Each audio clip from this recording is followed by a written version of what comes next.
informasi dan tukar pikiran sesama alumni dan yang terkait mengenai situasi update dan apapun lah ngobrol-ngobrol santainya. Untuk itu bersama kita sudah hadir para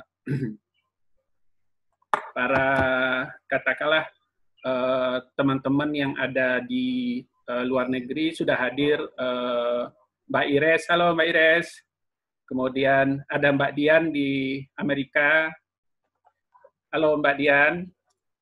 Kemudian ada Mas Syarif di Philadelphia, Amerika. Kemudian sudah hadir juga Kang Haidir di Belanda. Halo Kang Idir. Satu lagi Mbak Ning. Kebetulan Mbak Ning ini dia ada di Madrid, tapi awal Maret kemarin sempat pulang karena ayahnya sakit. Jadi sekarang posisi ada di Indonesia, di Klaten kalau nggak salah ya. Oke lah, kita mungkin memulai aja. Susun acaranya secara sederhana. Setelah ini akan ada sambutan dari Ketua Umum Bang Hari Kaligis. Kemudian selanjutnya kita ada kata sambutan atau opening speech dari Mr. Tatematsu dari Senior Representatif JICA Indonesia Office. Baru lanjut kepada pembicara. Itu mari kita lanjut ke acara berikutnya, sambutan dari Ketua Umum Kapija, Bang Hari Kaligis. Silakan Bang Hari.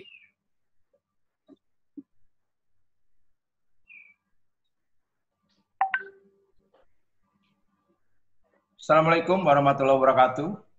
Waalaikumsalam. Selamat pagi di Indonesia. Selamat tengah malam di Amerika. Selamat subuh di Belanda. Jadi beda-beda waktu nih, alhamdulillah. Jadi beda-beda waktu. Ada yang selamat pagi, ada yang selamat malam, ada yang selamat subuh, ada yang selamat pagi menjelang siang juga di Jepang. First of all, I want to say thank you for Teta Matsud-san for joining this meeting. Let me use bahasa Indonesia because you tell us that you learn bahasa Indonesia a lot. So if you don't mind, I'm using Indonesian language for this program. Are you okay, Teta Matsud-san? I'm using bahasa Indonesia ya. Terima kasih teman-teman semua diaspora Kapija. Alhamdulillah ini adalah rangkaian kegiatan yang kita lakukan sudah memasuki minggu terakhir di bulan Ramadan. Kita mulai waktu itu sebelum Ramadan kita sudah mulai pemanasan lah ya. Dan mungkin ini sudah online meeting yang lebih udah double digit nih, sudah ke-10 kalau nggak salah 10 atau ke-11 ya. Jadi udah cukup banyak kegiatan. Tadi Mbak One bilang ini banyak meeting online ya, alhamdulillah karena memang banyak di rumah, mau nggak mau kita isi dengan kegiatan bermanfaat. Hari ini kegiatan dari alumni to alumni. Sebelumnya sudah ada sharing dari para senior menghadapi COVID ini, bagaimana pendapat dan masukan yang terbaik buat kita semua. Begitu juga ada dari UKM, bagaimana dampak UKM. Hari ini kita bicara diaspora, terakhir kita masih ada satu kegiatan lagi, kalau tidak salah Bang Alia, satu lagi ya, yang untuk bicara masalah teknologi.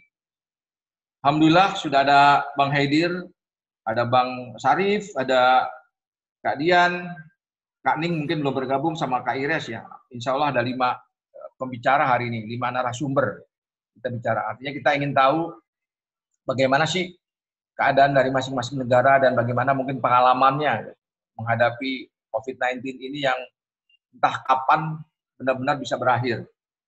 Kembali lagi terima kasih atas partisipasi rekan-rekan semua. Also from Kapija, we want to say thank you because you support us a lot from beginning of the programs until now. I think from Yamanaka Sang and right now Teta Matsu-san also join the meeting. This is great for us to make a strengthened collaboration between JICA and also Kapija with a new format. karena kami akan melakukan banyak aktiviti ke depan dari kami, dari alumni untuk alumni, dan juga tentunya dari alumni untuk masyarakat. Insya Allah, apapun yang kami lakukan, mulai dari kegiatan keagamaan, pengajian, khotmil Quran, sampai kegiatan sharing sampai alumni itu alumni. Dengan Pak Maja juga minggu lalu kami sudah sharing. Nanti sore kita juga ada kegiatan dengan IJ Benat, gitu kan. Jadi banyak sekali kegiatan Kapija dalam konteks berkolaborasi dengan banyak stakeholder lain yang untuk memajukan antara Jepang dan Indonesia khususnya. Saya rasa cukup dari saya. Enjoy the day ya, karena hari ini bukan sifatnya meeting, lebih informal meeting lah, karena dari alumni untuk alumni.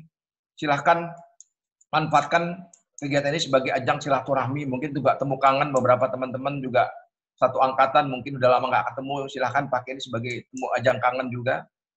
Dan acaranya kita harapkan bisa selesai paling tidak sekitar jam 12 sampai maksimal setengah 1 ya. Insya Allah seperti itu. Terima kasih. Kembali lagi, enjoy the program. Wassalamualaikum warahmatullahi wabarakatuh.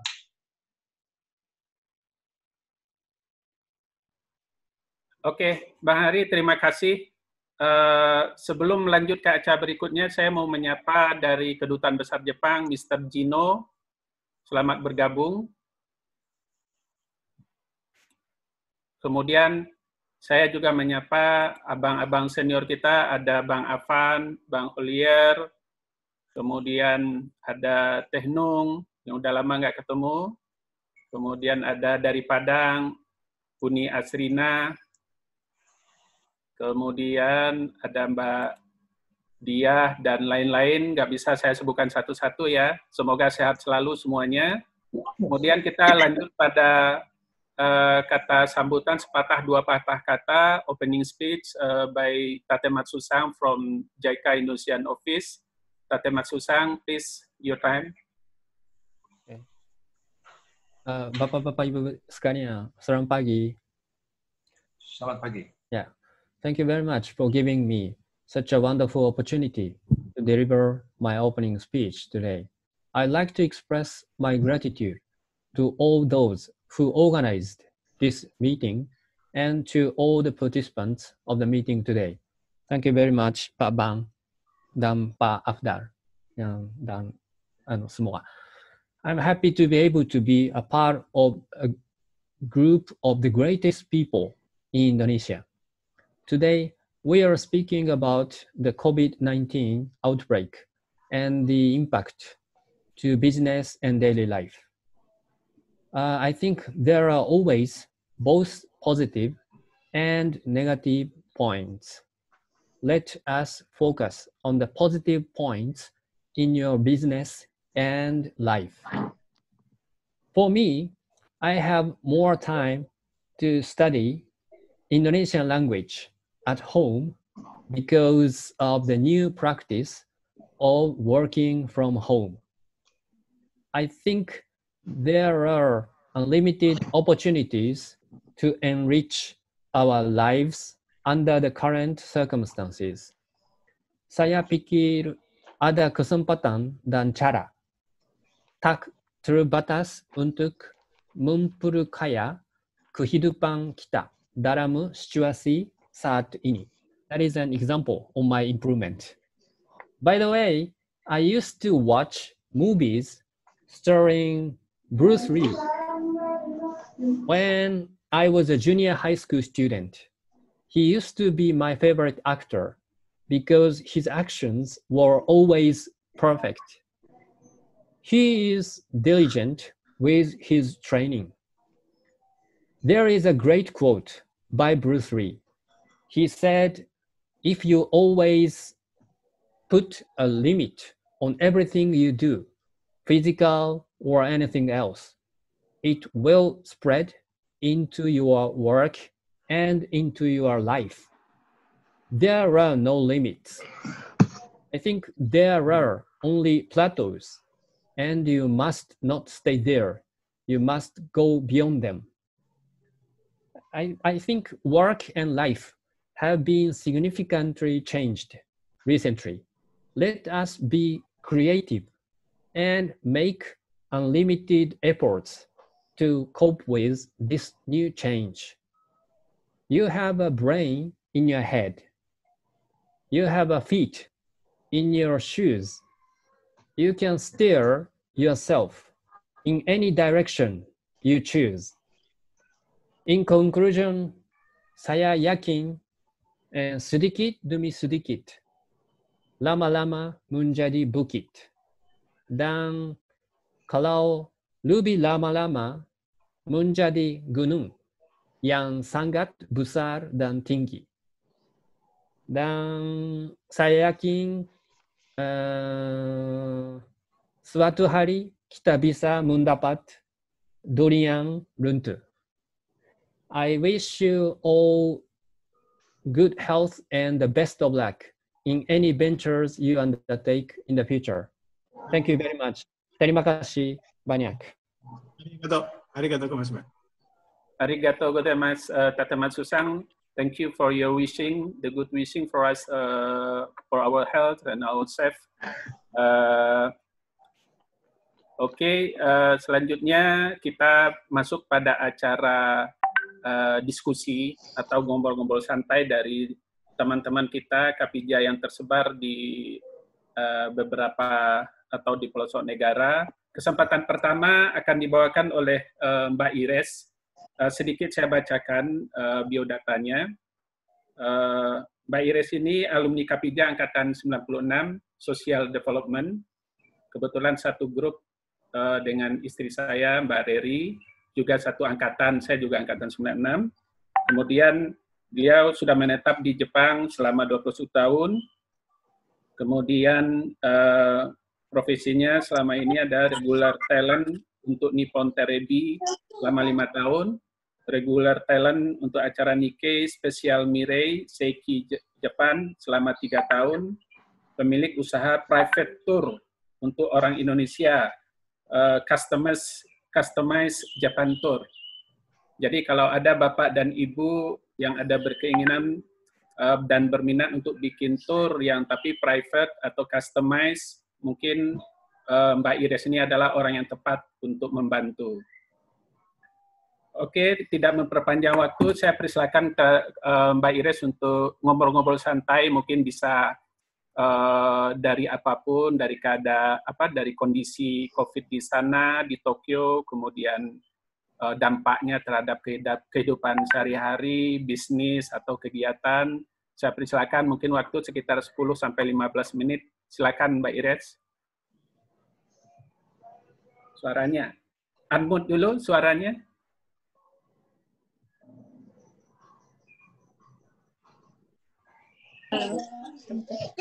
Suaranya kedengaran? Ya, kedengaran. Ya, oke. Selamat siang semuanya. Takematsu-san, Kyujiraku no Sankasha no Ires tomoshimasu. Selamat siang semuanya. Ya. Jadi di sini saya mau sedikit berbagi tentang dampak COVID kepada pebisnis pariwisata, khususnya seperti kami di sini yang adalah mungkin yang pertama kali kena dari dampak COVID ya. Sebelum datangnya coronavirus mewabah di Jepang, alhamdulillah Japan Customized Tour, usaha saya di sini sudah ada bookingan sampai bulan Oktober. Tapi dikarenakan adanya wabah COVID ini, semua cancel sejak dari bulan Februari sampai hari ini penghasilan zero. Karena tidak ada orang Indonesia yang bisa masuk ke Jepang juga, dan juga di sini memang kondisinya belum kondusif, ya. Karena itu dampaknya sehari-hari ya saya jadi stay home, mengikuti anjuran pemerintah Jepang juga. Tapi seperti tadi Tatematsu bilang, kita punya, you have brain in your head, punya kaki di sepatu kita. Jadi saya beralih untuk menjual menu makanan sehat ala Jepang untuk ibu-ibu Indonesia yang baru punya anak juga. Kebetulan saya punya anak 2 tahun. Gitu. Halo, jadi kebetulan juga di Jepang ini disaster management Jepang sudah sangat baik. Pemerintah Jepang juga walaupun terkesan sedikit agak lama, bagus menjalankan penanganan COVID-19 ini, sehingga dalam waktu 2 bulan, hampir 3 bulan ini, Jepang berhasil menekan angka pasien baru sampai di bawah 100 berturut-turut dalam 1 minggu ini. Kemarin terakhir datanya sekitar 35 orang. Dan sejak kemarin, PMAB sudah mencabut status state of emergency di 39 daerah yang sudah terbukti zero pasien COVID-nya. Teman-teman yang lain yang bisnis di pariwisata sini, ada yang jadi Uber Eats, ada yang kerja sambilan di convenience store, karena memang semua di sini, tidak hanya pariwisata, semua kena dampaknya. Termasuk juga para peternak, dan petani-petani karena sekolah-sekolah diliburkan, jadi banyak peternak sapi yang tidak bisa menyalurkan daging-daging sapinya yang biasanya terima oleh sekolah-sekolah, susu-susu. Tapi tadi pagi di TV saya lihat mereka kembali berjualan online. Jadi semuanya dijual dengan online dan dengan harga yang lebih murah. Jadi sesuai juga dengan Zoom kali ini, memang pola hidup kita di COVID-19 ini harus berubah. Kita harus memikirkan apa yang bisa dikerjakan secara online dengan tetap menjaga jarak, tapi tetap saling berhubungan dengan yang lain. Seperti ya, tadi itu saya sendiri sekarang jadi menjadi pembicara untuk beberapa tempat semacam dokter gigi di Indonesia tentang perawatan gigi anak ala Jepang, menjual resep-resep tentang empati Jepang, dan menjual cara pendidikan anak Jepang. Hanya itu yang sekarang bisa dikerjakan untuk survive sementara sampai kondisi aman kembali. Kira-kira seperti itu. Ada yang mau bertanya mungkin?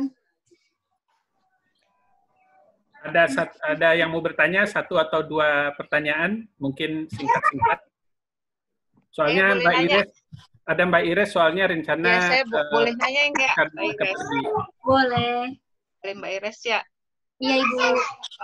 Kemarin kalau nggak salah Bang Afdal sama Bang Tun di Jepang tuh menge-share tentang bantuan dari pemerintah Jepang. Benar. Itu yang mau saya tanya, apa semua warga negara Indonesia yang tinggal di Jepang, ya, apalagi Mbak Iris kan sudah lama sekali ya, apakah bantuan itu memang semuanya kena gitu, dapat gitu? Dan ya, mekanisme bantuan pembagiannya bagaimana? Karena besar sekali ya itu ya, untuk 1 orang hampir 10 juta kali berapa orang ya, yang tinggal di Jepang.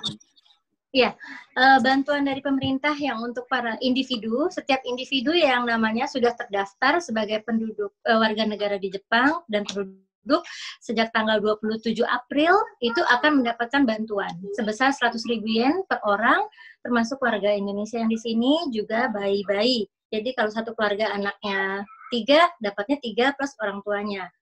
Pembagiannya secara bertahap, beberapa daerah di Osaka lebih cepat ada yang sudah dapat, di Tokyo masih sedikit yang sudah mendapatkan surat formulir pendaftarannya. Selain itu juga untuk pengusaha kecil, wira swasta semacam saya, mendapatkan bantuan sebesar 1 juta yen dari pemerintah melalui proses dulu ya, kita harus mendaftar, dicek pajak kita semuanya. Kalau sudah beres dan memang rapih laporannya, kita akan mendapatkan bantuan 1 juta yen. Jadi kalau rupiahnya yang individu 15 juta rupiah per individu. Kalau di rumahnya ada 10 orang, dapatnya banyak ya. Ya. Juga ya. Aku pernah nonton TV juga, memang ada juga sih yang single mother anaknya 7 gitu. 7 ya. kali. 7 kali 10 banyak ya. Aduh, berarti di Jepang bagus, banyak anak, banyak rezeki. Nah, baru mau bilang berarti itu pepatah benar harus dijalankan. Iya. Kalau di Indonesia banyak anak COVID begini, aduh. Nangis ini. Iya. Saya anaknya baru 1 ini, aku juga langsung gitu deh, padangnya keluar. Aduh, kalau anaknya banyak ini. Banyak lumayan ya. Iya, oh bagus gitu. Ayo yang mau pindah siapa? Ini juga aku masih lagi dalam proses. Insya Allah mungkin 1 minggu lagi bantuan yang untuk wira swastanya bisa keluar. Semoga keluar. Aduh, udah pusing juga ini, nggak ada tamu sama sekali. Sampai Agustus cancel semua. Ya, fighting aja Mbak. Semoga berlalu. Nih, nanti kalau udah berlalu, udah Afdal bikin tur jahikan napak tilas Jepang ya. Oh, boleh. Boleh. Di arrange sama Insya Allah, Mbak Iris ya. Insya Allah Iya, nanti duluan. programnya itu dicatat sama Pak Ketum itu, Bang Hari. Kalian kita belajar disaster management di sini biar bisa diterapkan ke Indonesia gitu ya, kunjungannya nanti. Baik. Oke, Mbak Iris, terima kasih sharingnya. Silahkan kalau misalnya ada keperluan nanti pas katanya Andri mau tidur ya jam berapa gitu. Setengah jam lagi nanti. Jadi masih bisa mendengarkan yang lain ya. Iya, masih mendengar dulu, kangen. Kita lanjut pada sharing kedua dari Mbak Dian Tanjung, Simanjuntak. Sedikit biodatanya. Mbak Dian bermukim di Amerika, di Massachusetts ya, Massachusetts. Mbak Dian ini alumni Kapija angkatan 89, kemudian founder Nusantara Kreasindo Indonesia Dance di USA, wakil sekretaris GEMA MKGR DKI 1988, kemudian juga pernah aktif sebagai sekjen mahasiswa Pancasila sekitar tahun 90-an, kemudian juga anggota Adikarsa Nugraha Cestita program. Untuk lebih lanjutnya, perkenalan saya persilakan pada Mbak Dian untuk menyampaikan pengalaman, kemudian tipsnya dalam mensiasati. Kalau tadi seperti Mbak Iris, karena kegiatannya di pariwisata mayoritas, kegiatannya banyak yang terpending gitu. Sebelumnya untuk para peserta Zoom conference ini yang baru join, saya mengucapkan selamat bergabung, semoga enjoy dan bisa berkangen-kangen dengan teman-teman Kapija lainnya. Silakan Mbak Dian. Iya. Terima kasih Mas Afdal waktu yang diberikan kepada saya dan selamat berjumpa juga dengan teman-teman yang lain. Salam kangen, mungkin salam kenal juga yang belum pernah ketemu. Pada mulanya waktu saat COVID baru-baru mulai di Amerika, karena saya punya anak yang sedang kuliah, maka saya langsung buka pada saat itu sudah terpikir karena akan ada pemulangan anak-anak student-student ke negara masing-masing, saya dengar dari anak saya sendiri, lalu saya langsung buka bantuan penampungan untuk para student yang pada saat itu harus meninggalkan kampus. Dan juga enggak cuman untuk mahasiswa Indonesia aja, pokoknya siapa aja lah student yang butuh bantuan, makanya kami di sini sudah langsung membuka penampungan. Itu pada awalnya kenapa saya aktif untuk ikut dalam tim COVID ini.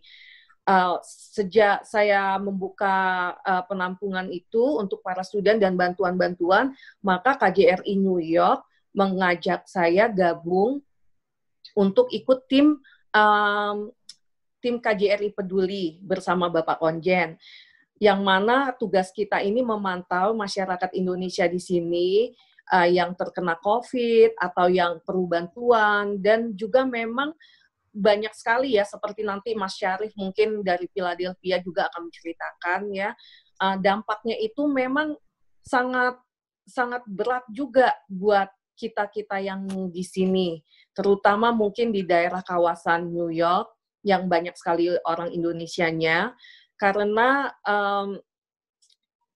kota besar ya. Jadi kalau sekarang udah kita lihat berapa banyak titiknya, kalau boleh dibilang di New York inilah yang paling banyak kita korban dari COVID. Tapi untuk sementara ini mereka banyak sekali dibantu oleh KJRI dan juga masyarakat Indonesia. Memang sampai saat ini saya kasih datanya di sini. Untuk WNI yang meninggal dunia 12 orang, dirawat di rumah sakit 10 orang, karantina mandiri 13 dan sembuh 17. Dan pada hari ini kami sangat berduka cita juga karena di lingkungan saya tinggal di New Hampshire baru saja ada warga Indonesia yang meninggal karena COVID. Beliau baru saja pergi mengunjungi saudaranya di daerah Virginia yang meninggal karena COVID dan kembali ke sini ternyata sudah tertular. Jadi dampaknya COVID ini untuk masyarakat Indonesia ya sama seperti tadi Mbak Iris bilang, kita ada yang work from home, dan kebetulan saya sendiri nggak dapet ya, karena perusahaan saya ini esensial, jadi saya harus tetap bekerja setiap hari. Dan juga banyak juga seperti di negara lain juga ibu-ibu yang nggak kerja, mereka juga banyak untuk bagaimana bisa tough ya, untuk jangan boring, jangan sampai kena anxiety atau depresi atau rasa takut. Mereka tuh banyak melakukan kegiatan-kegiatan yang sangat positif, seperti mereka memasak, dan mereka saling membantu, saling kontak teman-teman, dan juga seperti Zoom begini. Dan juga kita sesama teman dari state-state lain, seperti saya ini di New Hampshire, Mas Afdal, bukan di Massachusetts. Kerja saya yang di Massachusetts. Saya komunikasi dengan teman di Massachusetts, saya komunikasi dengan teman yang di New York untuk saling mengetahui bagaimana situasi khususnya bagi masyarakat Indonesia yang ada di sini dan yang perlu bantuan. Jadi kita memang di sini sangat care, sangat rasa persatuan, rasa persaudaraan dan saling tolong menolongnya tuh sangat kuat, Mas. Kita mencari siapa yang perlu bantuan. Karena kita tahu Amerika ini kan juga memang besar. Banyak sekali warga kita yang kadang-kadang boleh dibilang nggak semuanya kerja di perusahaan. Ada juga yang kerja di restoran. Nah ini kalau yang bekerja di restoran ini yang kadang-kadang kita lose track sama mereka. Dan nanti ada saudaranya yang dari Indonesia telepon untuk mencari keluarganya. Nah, disinilah gabungan kami ini dari KJRI Peduli ataupun NH Peduli sama-sama memberikan komunikasi, saling mencari informasi. Kalau saya di sini ini kan bukan bisnis ya, saya bekerja di perusahaan, tapi kita menjalankan saling membantu lah. Kita buka komunitas Indonesia untuk saling membantu dalam menangani situasi COVID. Jadi selama ini masih kedengeran kan Mas ya, kok agak goyang? Halo? Masih kedengaran, masih kedengaran. Ya, jadi sampai saat ini setiap hari, setiap jam kadang-kadang kami selalu informasi, dan ada aja siapa yang sakit, siapa yang membutuhkan ini dan itu. Cuman yang kami mohon juga di sini hati-hati dengan hoax gitu ya, karena orang dikit-dikit bilang ada yang sakit, oh mungkin COVID, padahal kadang-kadang juga bukan COVID. Nah, kadang-kadang juga ada yang terkena COVID, mereka tidak mau orang lain tahu. Dan bagi kami, sebenarnya COVID ini bukan suatu yang memalukan, tapi lebih menjurus kalau kita memang terkena, lebih baik kita kasih informasi kepada yang lainnya untuk menjaga. Jadi, dan juga kita pun bisa prevent mereka gitu loh, mencari jalan terbaiknya bagaimana. Karena memang di daerah New York, Massachusetts itu sangat banyak, jadi kita sangat berharapkan dan kita selalu memberi pengertian kepada teman-teman yang memang terkena atau butuh apa saja bantuan, jangan sungkan. Kalau tidak mau kita juga jaga privasi mereka ya. Maksudnya setiap ada yang memberi cerita atau memerlukan bantuan, kita nggak akan kasih tahu ke mana-mana kecuali di grup kami saja. Jadi itu untuk menjaga privasi seseorang juga, tapi mereka tetap mendapatkan bantuan dari kita untuk mendapatkan yang terbaik. Kalau boleh dibilang ya sedih, tapi kita harus kuat, kita percaya kita semua punya Tuhan, dan semua ini akan berakhir, dan atas kuasanya juga. Jadi dibawa happy aja, dibawa bagaimana ya, maksudnya semua memang ada yang nggak bekerja, tapi ya tetap aja ada jalannya untuk kita bisa melewati masa-masa sulit ini. Begitu juga seperti anak saya di rumah udah bolak-balik bilang, "Mami, aku boring, Mami, aku begini, aku harus ikut tes, kapan saya masuk kuliah lagi, kapan begini." Saya bilang, "Ya, sabar, nanti pasti akan ada masanya untuk kita bisa kembali bersatu dan melakukan kegiatan."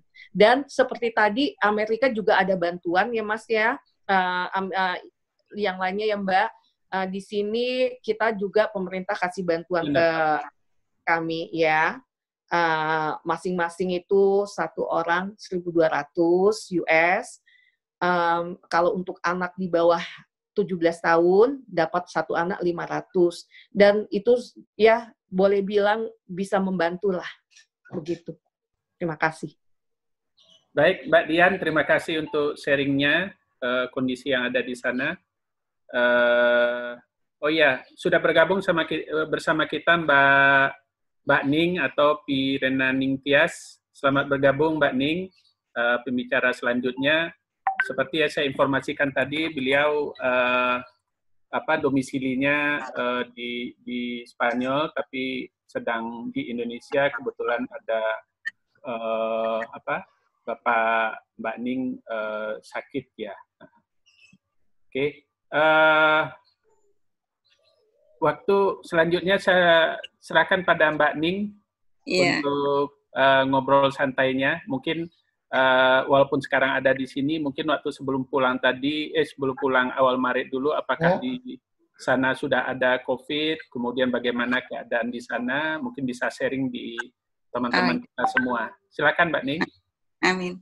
Ya, Assalamualaikum. Waalaikumsalam. Terima kasih atas waktunya. Semuanya baru pertama ini saya ikut Zoom meeting, jadi agak grogi gimana gitu. Iya. Tapi waktu itu saya pulang dari Madrid akhir Februari, sekitar tanggal 27. Tapi waktu di sana udah ada mengenai isu-isu corona. Tapi orang di Madrid tidak peduli, tidak menanggapin. Masih dianggap itu cuma isu, nggak akan mungkin sampai ke Eropa, apalagi sampai Spanyol, Madrid. Terus, tapi saya mulai nyari masker udah nggak ada, udah sedikit, udah nipis gitu. Terus orang Madrid itu sukanya masih nongkrong sampai malam, sampai jalan. Terus mereka tuh sukanya jalan sampai malam, minum di kafe-kafe, minum bir sampai tengah malam. Tapi mereka belum peduli mengenai isu corona itu. Dengar dari Cina, dari berita, dari itu udah ada. Tapi orang belum peduli, belum ini. Terus waktu saya mau berangkat, belum ada pemeriksaan, tapi udah dianjurkan memakai masker. Waktu itu saya berangkat tanggal 26 kali ya, mungkin. Terus saya transit di Qatar, tapi belum ada pemeriksaan yang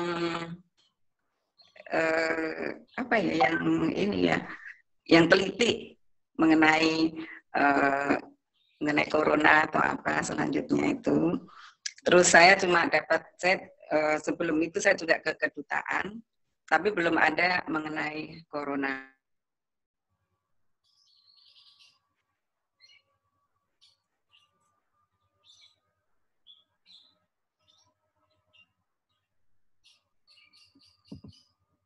Hilang ya suaranya?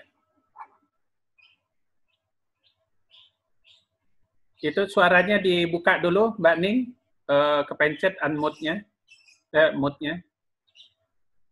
Mikrofonnya? Ya dah. Oh iya. Tadi kepencet. Oh, iya. Kepencet, iya maaf. Ya apa-apa. Oke. Cuma saya dapat info dari teman-teman saya yang sekarang di Madrid. Di sana kasusnya banyak ya. Nomor 2 habis Italia, terus Spanyol. Terus saya dapat info dari teman saya, ada bantuan dari KBRI menaik paket sembako untuk WNI yang ada di Spanyol. dari KBRI. Terus sekarang masih lockdown, saya dapat info dari teman saya di Madrid. Cuma ada sedikit kelonggaran, ada anak bisa bermain selama 2 jam, tapi harus pakai masker, harus pakai ini, terus harus diawasin orang tua. Terus ada udah mulai jogging selama 3 jam, tapi habis itu harus ini lagi diawasin. Kalau nggak memenuhi peraturan, mereka didenda, ada denda. Misalnya polisi di Madrid itu ketat kayak keliling gitu. Jadi orang yang nggak ada masih lockdown, selama lockdown, terus mereka nggak ada menunjukkan tujuan khususnya mereka keluar, karena keluarnya kan harus ke bank atau ke rumah sakit atau kemana, harus ada tujuannya yang pasti. Itu. Terus waktu saya sampai Indo, waktu di Indo, waktu itu sudah ada di imigrasi, udah ada suruh mengisi kartu surat diukur suhunya waktu itu, terus suruh mengisi surat atau daftar mengenai keluhan apa, terus diinformasikan kalau kita ada keluhan, suruh hubungin ke rumah sakit sambil membawa surat dari nyataan itu. Begitu.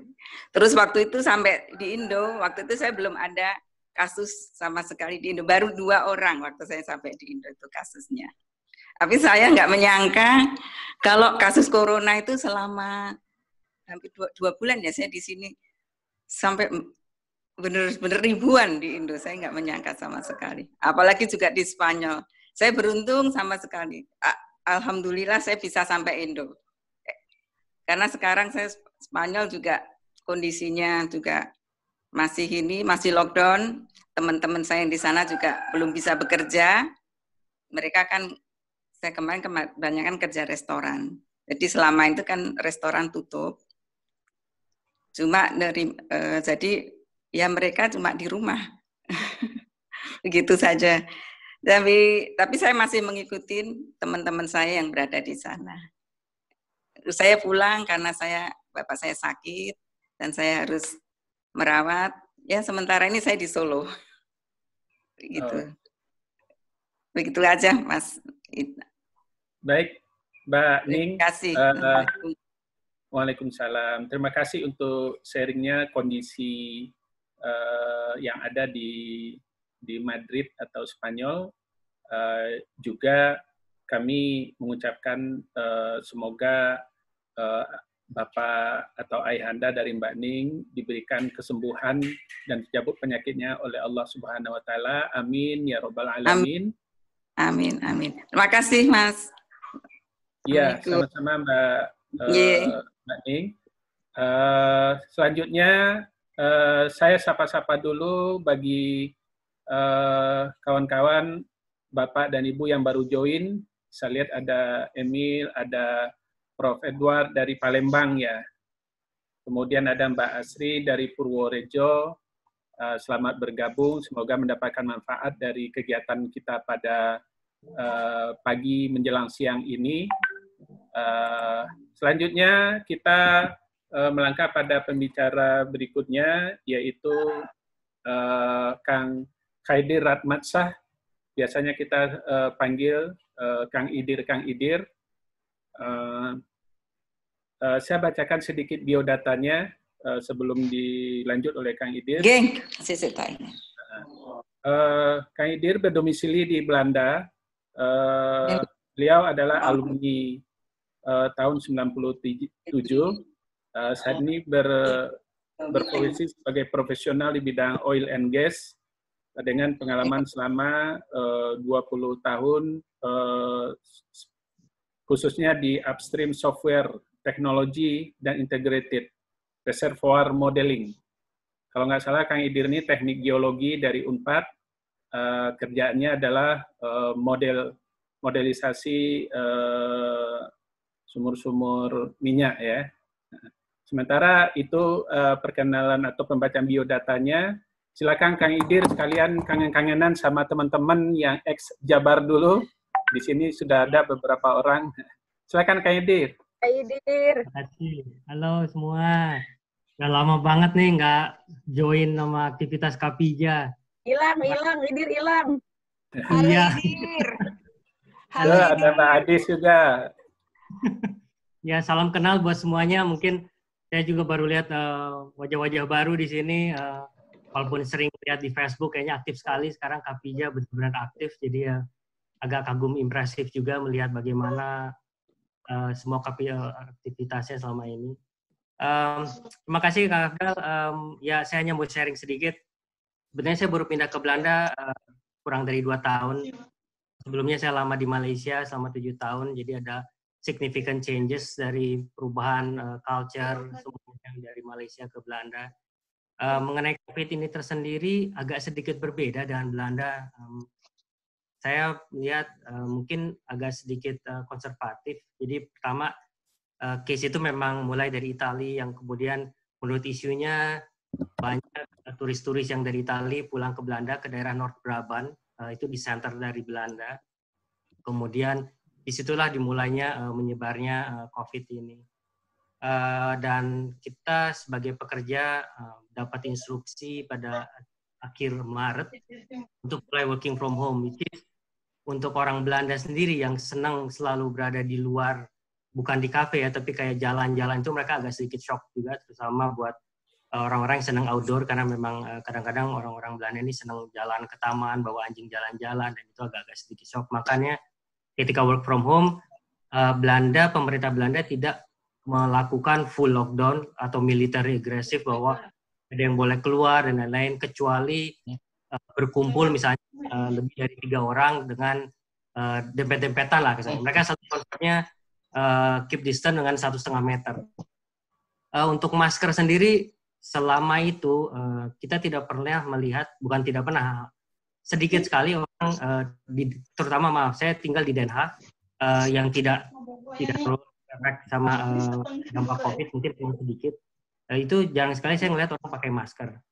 Bahkan mereka percaya bahwa orang yang pakai masker itu kalau yang sudah terinfeksi atau misalnya kena ada simptom. Itu juga, jadi kalau misalnya kita keluar atau ke supermarket, kita jarang sekali melihat masker. Beberapa ada. Nah, terus waktu mulai Maret sampai April itu di situ orang-orang alhamdulillah sadar diri, jadi sepi sekali Belanda, sampai orang yang jalan-jalan aja hampir nggak ada, karena memang kita diharuskan gitu untuk stay at home, kerja dari rumah semuanya, sampai kita baru dibuka lagi lockdown, mereka sebut bahwa kayak primary school udah bisa mulai dengan scheduling, jadi misalnya 2 days a week untuk datang, tapi untuk secondary school belum mulai, jadi jadi ada shifted timing, udah mulai keluar. Terus kemudian dampak-dampak dari kayak bisnis ditutup itu memang dalam overnight, akhir Maret ditutup, itu dalam sebulan mereka tidak bisa melakukan apa-apa, terutama restoran. Kalau grocery mereka sudah buka. Kalau misalnya sering pada saat awal-awal COVID itu lihat di berita habisan tisu toilet itu memang kejadian di Belanda. Mungkin sama kayak yang di US sama di Australia yang biasa melakukan yang selalu borong-borong tisu toilet, di sini juga sama, jadi semuanya sama. Tapi setelah 2 minggu setelah itu normal, grocery itu normal semua, jadi orang masih bisa belanja, masih bisa keluar, dan bahkan setelah 2 minggu dari working from home pun kita sudah mulai dianjurkan untuk kayak jalan sekitar blok, keluar rumah, tapi tetap kalau misalnya ada orang kita harus tetap 1,5 meter. Hingga sekarang pun orang melakukan 1,5 meter, jarang sekali orang melihat yang pakai masker. Nah, tapi kalau misalnya kita ngelihat dari geografisnya sendiri, dari jumlahnya yang efektif itu, karena Belanda bilang dia secara geografis ada sekitar 17 juta orang di Belanda, dan karena saya tinggal di Den Haag kecil hanya mungkin sekitar 450.000, efeknya tidak terlihat di Den Haag, tapi secara total hampir 45.000 orang terinfeksi. Dan kemudian as per today itu sampai mana contekan saya 5.600 kalau saya lihat ya, 5.600 orang yang meninggal. Tapi sangat drastik pada Maret April itu benar-benar peak-nya, per hari bisa 250 orang untuk masuk infected. Kemudian benar-benar peaknya di situ. Tapi sekarang sudah menurun ya, dengan infection mungkin rate-nya di bawah 25 orang. Kalau dari spesifik orang Indonesia, orang Belanda, orang itu terus terang saya tidak punya data. Saya punya kolega di KBRI tapi tidak secara langsung mendengar berita itu. Karena terus terang di sini pun populitas Indonesia mungkin cuma sekitar 3% dari total Belanda. Yang lain itu banyak tuh Turki, Suriname sama Eropa Timur. Jadi agak susah juga kita ketrack.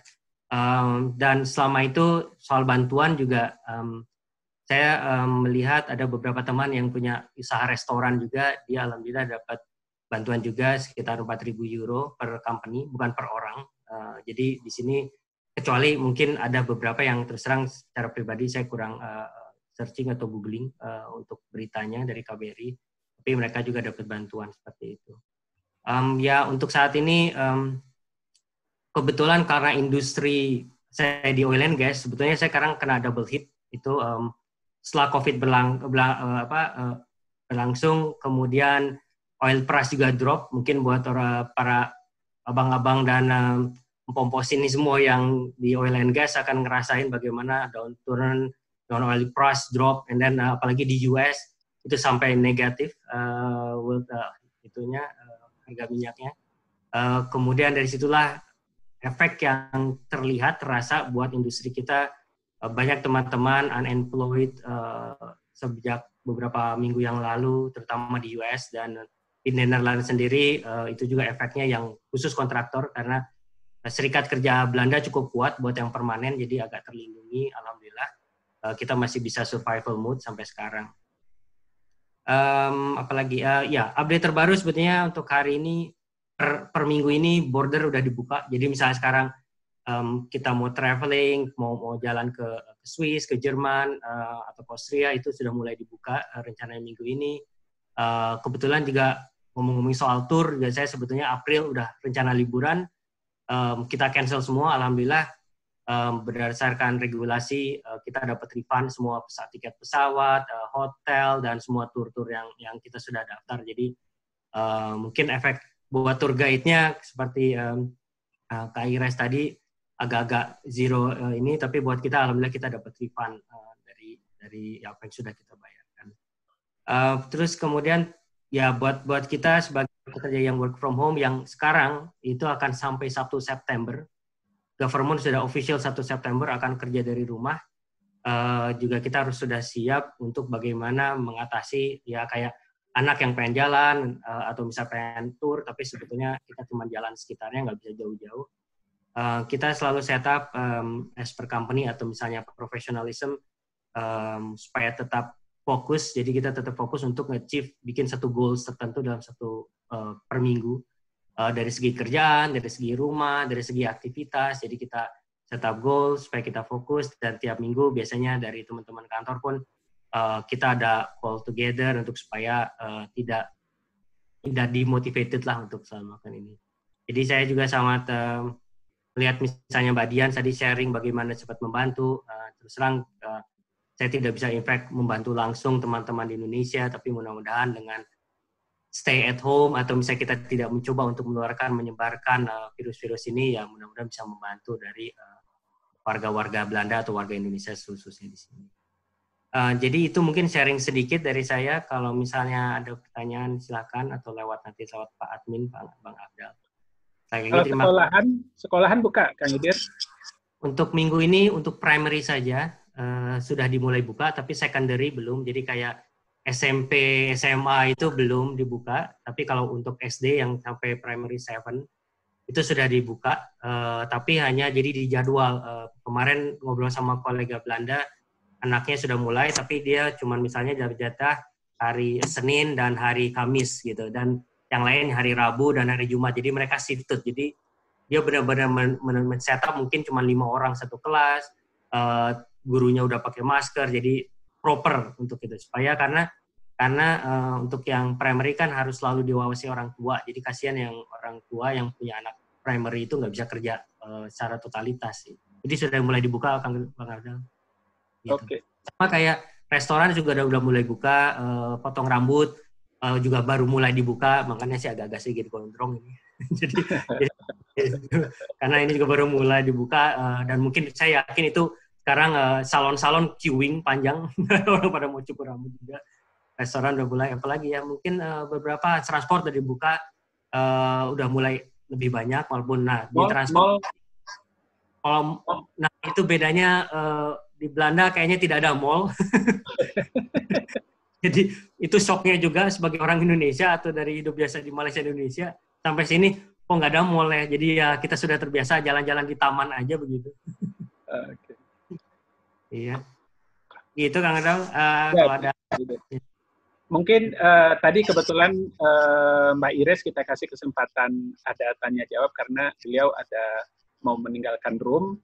Jadi mungkin kalau yang lainnya mungkin kita mudah-mudahan masih bisa stay ya. Jadi selesai Mas Syarif menyampaikan materi setelah Kang Idir ini, mungkin kita langsung ke sesi diskusi atau tanya jawab, informasi dan lain-lainnya yang ada di sini.